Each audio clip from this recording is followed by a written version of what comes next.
Buenos días.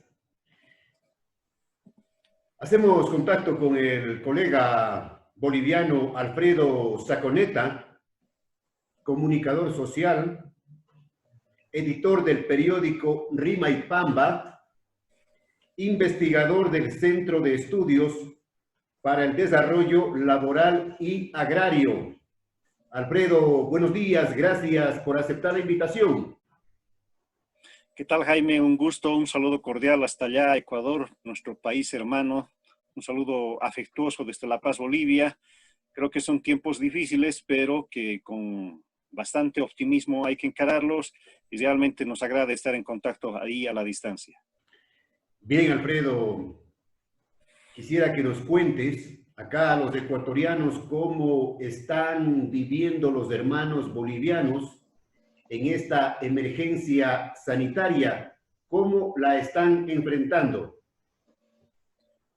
El tema ha sido difícil de asumirlo, Jaime, hay que ser honestos. Acá en Bolivia estábamos muy optimistas de que este reflejo de la pandemia no se iba a ver, no iba a incidir de tal manera, porque las primeras cifras que recién se va registrando, los primeros casos recién llegan en el mes de marzo, lo cual todavía entre especulaciones se llegaron a confirmar hasta lo que fue la primera quincena de marzo. A partir de entonces, la gente entró en una suerte de desinformación, lo cual ha generado resistencia en algunos sectores para poder asumir las determinaciones que se habían recomendado en primera instancia y el adecuarse a estos nuevos escenarios dentro de lo que es horarios, dentro de lo que posteriormente fue la cuarentena. Costó asumir la delicadeza del tema. Tú sabes que como países, incluso dentro de lo que es el legado cultural que hemos ido arrastrando por bastantes años, incluso se cayó en el tema de mitos, de decir que si comías algún elemento, algún alimento, no te podías contagiar de esto. Bueno, hundió mucho la desinformación, pero la gente ya en los últimos 15, 20 días ha ido asumiendo con mayor seriedad el tema y entendiendo que este problema no lo vamos a poder superar inmediatamente, pero también conociendo la realidad en la cual está expuesto, que es nuestro sistema sanitario, que es otro tema de preocupación acá en Bolivia. Alfredo, me interesa conocer cómo están viviendo o sobreviviendo los comunicadores bolivianos, los periodistas, en medio de esta tragedia mundial.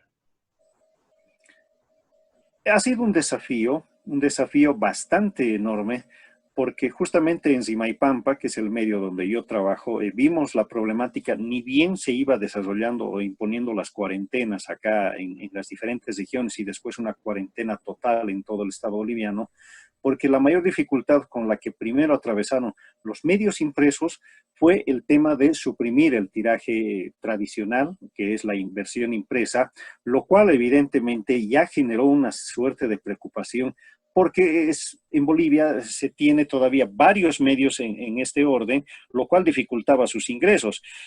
Ahí vino la emergencia de poder justamente adaptarse a las nuevas tecnologías. Habían varios medios que no estaban muy familiarizados, medios tradicionales, incluso Jaime, que todavía no estaban vinculados con el tema de las redes sociales, el tema de la difusión por la difusión masiva por el tema de la web, el tema virtual y llegar por otras plataformas, reinventarse en lo que es la multimedia, lo cual evidentemente ha demorado cierto momento, pero también esto se traslada al periodismo cotidiano que se lo hace en la cobertura, el salir a hacer la cobertura de notas y otros, porque había una cierta de dificultad que se daba en el tema de poder acceder a las fuentes. Se suprimió la actividad pública y bueno, ya quienes estábamos acostumbrados a ir en algún momento a la fuente, directamente a la oficina, a donde está el emisor, el vocero, se cortó. Entonces tenían que innovarse nuevamente los recursos de las redes sociales para acceder a entrevistas vía WhatsApp, vía Zoom y otras plataformas, y también las instituciones para poder llegar a cabalidad inventaron lo que viene a ser estas conferencias virtuales. Entonces ahí fue que se fue alimentando un poco la iniciativa.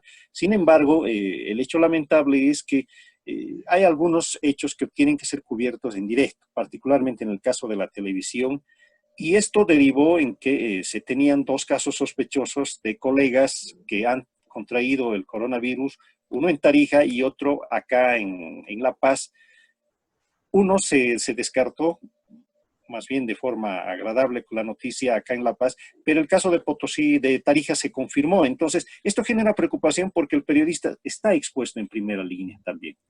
Periodistas, Alfredo, comunicadores contagiados, pero no hay periodistas que han fallecido en el cumplimiento de su misión. Todavía no se ha registrado ningún caso, esperemos que esto no suceda.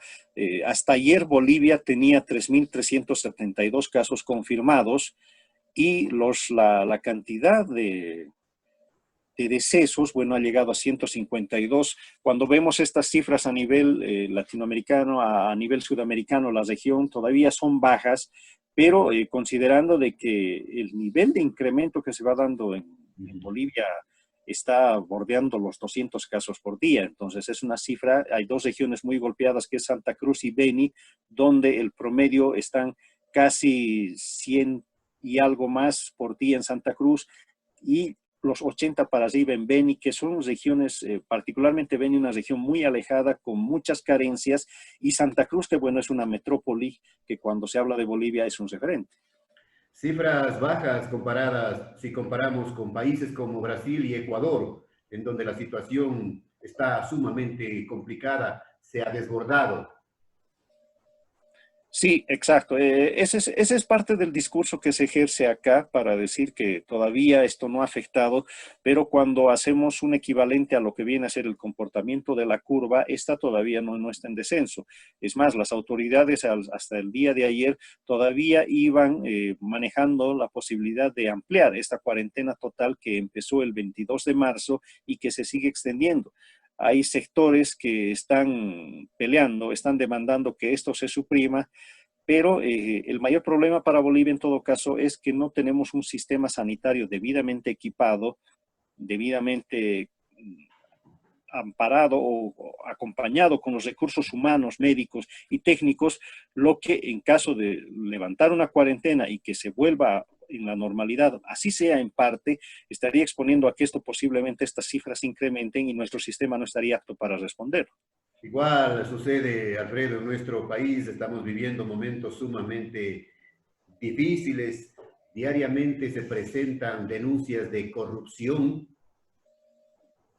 con sobreprecios en la compra de medicinas, insumos, equipos. Es una situación sumamente crítica y lamentable la que vivimos los ecuatorianos actualmente. Pero con tu criterio, con tu experiencia, te pregunto qué importancia tiene, Alfredo, en este momento la soberanía, la seguridad y la decolonialidad alimentaria en la era COVID-19 y post-COVID.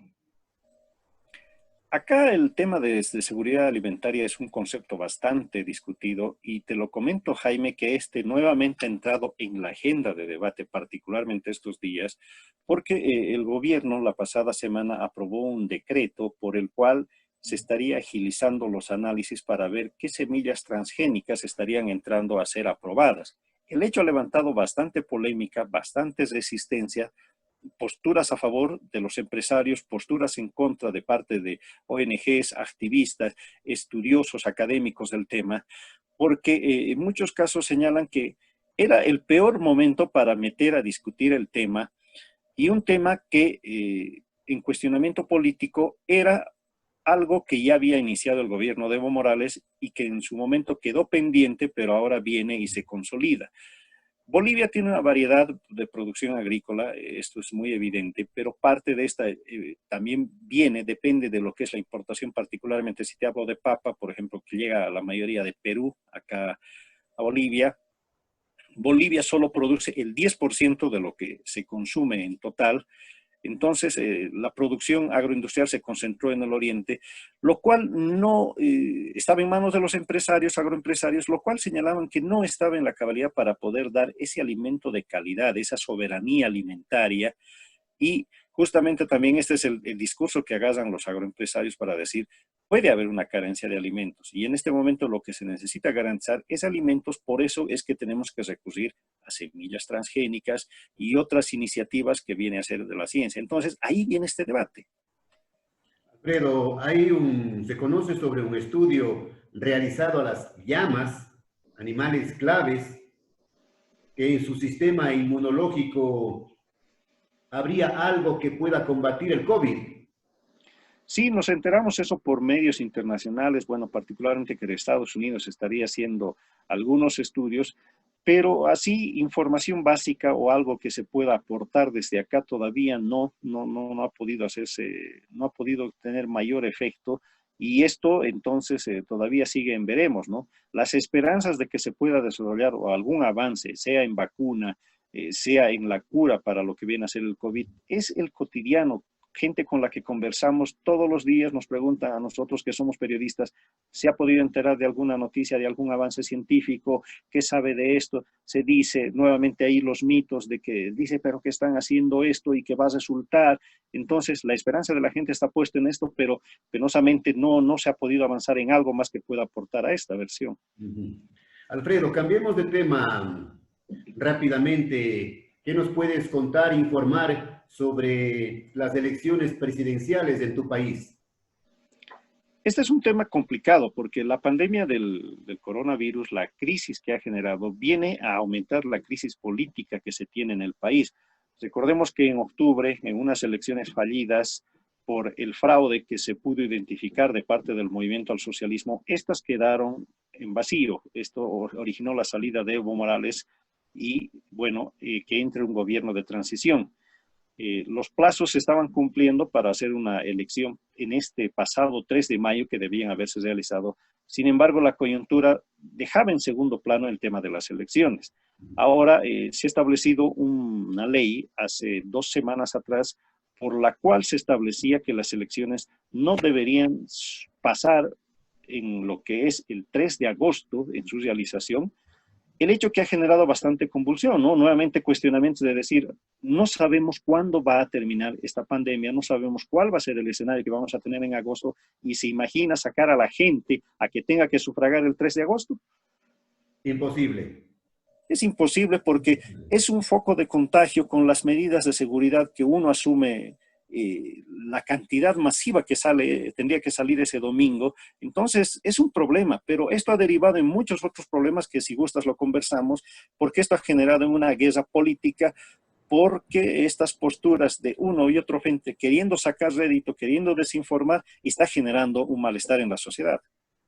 Alfredo, ¿qué fuerzas políticas, qué partidos políticos podrían llegar al Palacio Quemado, como se llama, al Bueno, Congreso, al sí, Congreso Nacional? las fuerzas están casi divididas entre 3 frentes, lo que se ha visto a lo largo de de estas elecciones y de este periodo.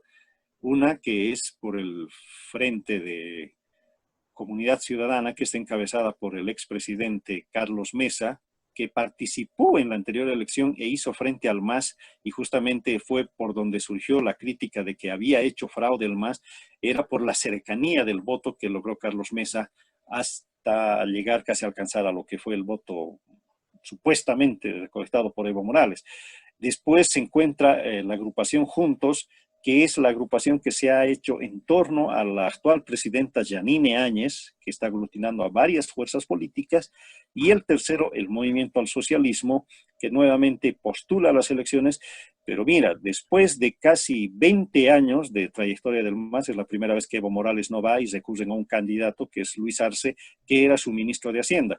Estas 3 fuerzas son las que han ido concentrando la atención y son las más visibles dentro de lo que viene a ser este futuro acto eleccionario, y las otras ya por encuestas, ya por sondeos y demás, se logra ver que no captan, no llegarían ni al 5% de la atención o de la apreciación del voto. Alfredo, una última pregunta de carácter político. El alcalde de La Paz, de apellido Revilla, ha contratado un hotel en La Paz, se dice, se informa, para reuniones, entiendo que reuniones políticas. ¿Qué sabes de este tema? No, lo que conocemos acá de la gestión del alcalde es que se contrató un hotel como se hicieron en varios puntos del país, para la atención de lo que viene a ser los pacientes de coronavirus. Hay personas que están en tránsito, hay personas que requieren aislamiento y evidente, como lo señalaba al principio, nuestro sistema sanitario en infraestructura ha sido rebasado. Y además, mira, algo paradójico, te cuento, Jaime, cuando inició este tema de la pandemia, hubo unidades hospitalarias en el Alto, acá en La Paz, donde no se dejaba ingresar a los pacientes de coronavirus. Los vecinos de la zona y en algunos casos profesionales se abstuvieron de que pueda ingresar. Entonces, esto obligó a que las autoridades puedan recurrir a contratar estos hoteles y habilitarlos como unidades de recepción, así, de cuarentena para los pacientes positivos o sospechosos. Para los pacientes, pero no para eventos políticos. No, no, eso es todo. No, No. está hablando siendo objetivos, no, no, no pasa nada de eso. Una última pregunta, Alfredo. El tema de la libertad de expresión de prensa en el gobierno de Yanine Cruz, ¿cómo está? Yanine Áñez.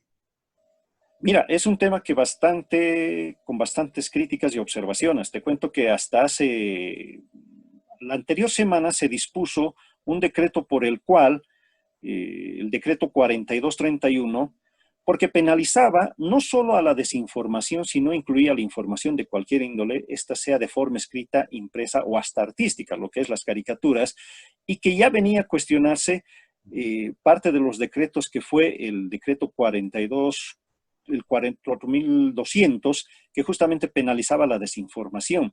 Pero había mucha ambigüedad en esta. El gobierno aseguraba que no afectaba a la prensa, pero especialistas en el tema de legislación periodística señalaban que sí, evidente nos afectaba.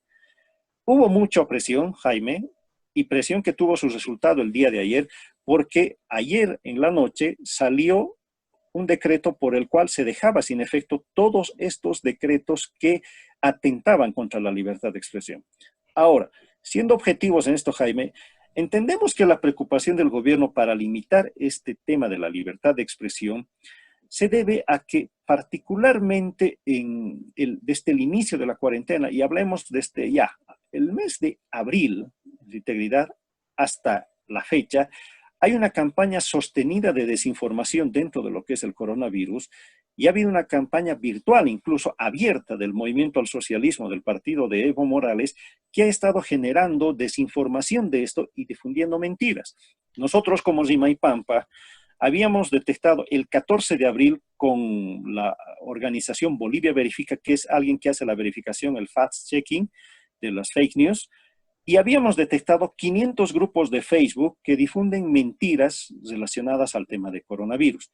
Entonces, obviamente, la preocupación, sin mucho tacto de parte del gobierno, sale y dice hay que limitar varias cosas en libertad de expresión, lo cual evidentemente cuando no tiene un trato muy profesional y con la gente que está en el día a día, cae en estos malentendidos. Noticias falsas en beneficio de un sector político. Exacto, exacto. Y esto está identificado por los grupos con nombres, tenemos un listado de gente que está en esto metido. Hubo incluso algunas detenciones de personas que administraban estos grupos de desinformación. Cuando uno busque el término Guerrero Digital Bolivia, ya en el Google te va a dar un detalle de quiénes estuvieron en esto, porque el MAS abiertamente ya para su campaña del pasado año, antes de octubre de 2019, y en el transcurso de los conflictos que hubo hasta el 10 de noviembre acá, hubieron declaraciones abiertas de que el MAS tenía formado, y las declaraciones correspondían a los mismos militantes del MAS de que tenían un ejército de guerreros virtuales. Entonces, hay un antecedente en esto. En esa misma tarea ingrata de difundir noticias falsas está haciendo el expresidente ecuatoriano, Correa, pero desde Bélgica, utilizando diferentes plataformas. Alfredo. Sí, eso también lo hemos podido notar, Jaime, porque es la corriente que se tiene dentro de lo que fueron estos gobiernos pseudo progresistas, porque sabemos cómo han manejado el tema de los recursos digitales. Acá hay mucha arremetida cuando salió Evo Morales, la presencia de supuestos periodistas, y lo digo supuestos porque nunca se pudo verificar que evidentemente sean de origen argentino, que tuvieron una presencia masiva y los cuales fueron expuestos evidentemente por nuestros colegas acá cuando subían a cierto punto y hacían posar a la gente, soltaban un humo por ahí y decían nos están gasificando y claro, enfocaban y retrataban todo lo que a ellos les convenía. Hubo una campaña muy sostenida y te diré también muy bien financiada y eso está claramente expuesto a que apelan a estos recursos visuales para generar desinformación y noticias falsas. Así es. Bien, gracias Alfredo Saconeta, colega boliviano, por la información, por este contacto. Ojalá, Alfredo, en las siguientes semanas podamos seguir dialogando sobre lo que sucede en nuestros países y que la emergencia pase y podamos retomar nuestras actividades de alguna manera normal, pero tenemos que seguir adelante en esta misión del periodismo, de informar, de comunicar, de educar a la gente. Jaime, un gusto y realmente son tiempos difíciles, pero también son tiempos en donde nuestra comunidad, nuestra sociedad requiere de un periodismo para estar informado, un periodista honesto, un periodismo objetivo que pueda dar luces y que también pueda dar esa esperanza que esperan muchos para poder superar este momento difícil, que yo creo que con la conciencia y el apoyo de cada uno de nosotros lo vamos a poder hacer y siempre estaremos dispuestos a poder atender tus consultas, Jaime. Un abrazo y realmente un honor poder compartir este espacio. Gracias, desde siempre y hasta siempre. Un saludo desde Bolivia. Abrazos.